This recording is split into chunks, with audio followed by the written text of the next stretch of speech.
Hey folks, Pastor Stephen from Beaumont Presbyterian Church here with another installment of our Wilderness Lessons video series. Today's lesson is going to be on home communion during times of pandemic. A few weeks ago, our session got together. Session is the leadership body of this church. We had a Zoom meeting, and we decided to approve online communion as we are streaming our services live on Facebook Live and YouTube Live. This is not something that we normally do. This was an extraordinary response to this extraordinary crisis that we find ourselves in. Normally, as Presbyterians, we believe that the sacraments are meant to be shared together in corporate worship. That's why we don't have private communion or private baptisms. We believe that sacrament is something to be celebrated within the context of worship. However, during this time of social distancing with the COVID-19 outbreak, we've had to redefine and relearn what it means to worship together and how we can do that together at the same time. A few weeks ago, actually shortly before we made the decision as a session, kind of the highest body of our denomination, the Office of the General Assembly, put out a communication called an advisory opinion that basically gave its blessing for us to do this. Now, it's very important to understand that we are not setting a precedent for online communion once this pandemic is over. We will only be celebrating online communion until such a time as it is safe for us to gather again physically. And a couple things to think about communion before we get into it and how we're going to do that is to remember what communion is.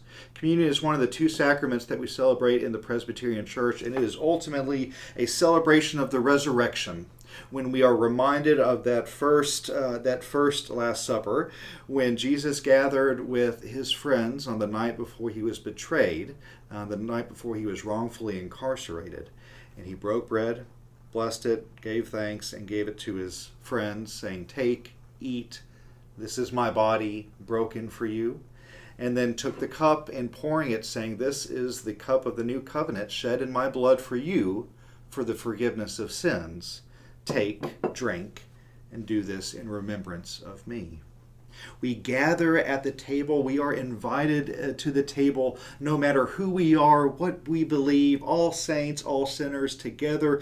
There is nothing that you need to have to come to this table, whether it's in a sanctuary or in this case in your home, other than to be hungry for the grace of God. That's all you need to have. All are welcome to the table. So that is for us a part of what this meal means. This meal, communion, reminds us, as it's been said before, that the worst thing is never the last thing, and that nothing, not even this horrible virus, can keep us from the love of God. Now, although practicing communion in our homes might seem a little bit odd for us, I was speaking with my father-in-law, Mike Garrett, last week. He's the pastor of First Presbyterian Church in Fayetteville, North Carolina. And he reminded me that home worship and home communion actually is not a new development in the Christian faith. In fact, it's a very old part of the Christian faith. You may remember in the book of Acts chronicles the life of the early church, and there was no church building in the book of Acts. Remember, Christianity was illegal, deemed illegal by the Roman Empire. So early Christianity in its earliest form did not have buildings such as the one that I'm in right now. Early Christians worshipped, guess where? In their homes. Hunkered down in their homes. They worshiped in their homes. They practiced communion in their homes because there was no sanctuary. There was no safe place for them to go. So that makes things a little bit interesting. And in some ways, we got away from that once Christianity was deemed legal and was embraced by the Roman Empire. Then we started building temples, cathedrals, church buildings, and we moved away from worshiping at home. But now, 2,000 years later, during this time of the COVID-19 pandemic, here we are, worshiping and practicing communion at home. So that's kind of the theological and historical context of home communion. Now let's talk a little bit about what it's going to look like if you would like to join us. When are we going to do this? We're going to do this for 2 services. Right now, Monday, Thursday, which is this Thursday at 7 p.m. We'll be live on Facebook and YouTube, and also we'll be holding a Zoom meeting for those who don't have access to the internet, so they can call in and listen with their phones. And then Easter Sunday, which is this Sunday at 11 a.m. through the exact same means. We'll also probably practice home communion the first Sunday in May, since we'll probably won't be able to gather again physically at that time. So what I'm going to do is I'm going to find a way to distribute our bulletins to you so you can follow along the liturgy. This is the draft of our bulletin for Monday, Thursday. This is the draft of our bulletin for Easter Sunday. Isn't that beautiful? You'll find that the liturgy that we use for communion is pretty much exactly the same as it has been before.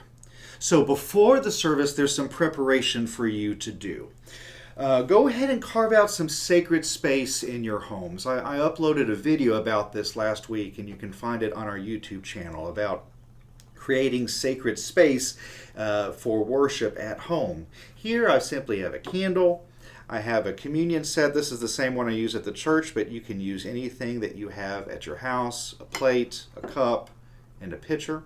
Also, I like to have baptism represented as well, so I've got a little font here. You might consider having a little font on the table as well. You can be creative with it. This is very sparse, but you can use cloth or a shawl or anything to make the space a separate space. I don't know who is texting me, but I'm trying to make a video right now. Anyways, sorry y'all. So use whatever that you would like to create this space. And then before the worship service, have some bread of your choosing. If you want to use crackers too, that's fine. Just some sort of bread of your choosing. You can have a loaf, you can have a baguette, a biscuit. Y'all, at this time, just use whatever you have. And some juice of your choosing. Apple juice, grape juice, cherry juice, pomegranate juice, whatever you would like. If you would like to use wine, nobody's going to stop you. So go ahead and have those prepared. If for any reason you don't have access to bread or juice, please reach out to us. I or another elder will get that for you, and so please don't worry about that. You just got to let us know so we can do that. Now, as far as what happens in that moment of the worship service is pretty simple. Follow along the liturgy with us. Sing along in the places that we normally sing. When I break the bread, you break the bread.